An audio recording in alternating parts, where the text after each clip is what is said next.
રાજકોટ મહાનગરપાલિકાના ભાજપના શાસકો સત્તાના મદમાં, રાજકોટની પ્રજાએ આપેલી સત્તાના મદમાં એ ભાન ભૂલી ગયા છે.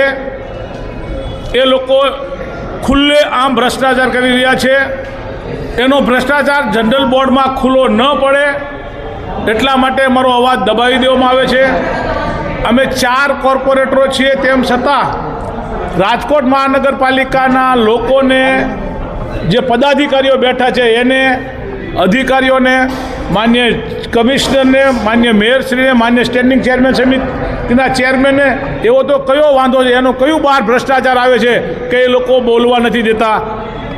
બીજું, આજ સુધીમાં જ્યારથી રાજકોટ મહાનગરપાલિકાની સ્થાપના થઈ છે ત્યારથી આજ સુધીમાં ક્યારેય નથી બન્યો એ પ્રસંગ બન્યો છે કે રાજકોટમાં છેલ્લા બોર્ડના દિવસે વિરોધ પક્ષના નેતા, મેયર હોય મેયર, સ્ટેન્ડિંગ ચેરમેન, શાસક પક્ષના નેતા, બધાને બોર્ડમાં પોતાના 5 વર્ષના અનુભવો રજૂ કરવાના હોય છે, પરંતુ રાજકોટ મહાનગરપાલિકા એમાંથી પણ ગઈ છે, એટલી હદ સુધી નીચે ઉતરી ગઈ છે. હવે રાજકોટની પ્રજાને જાગવાની જરૂર છે અને આને પોતાનો રસ્તો દેખાડવાની જરૂર છે.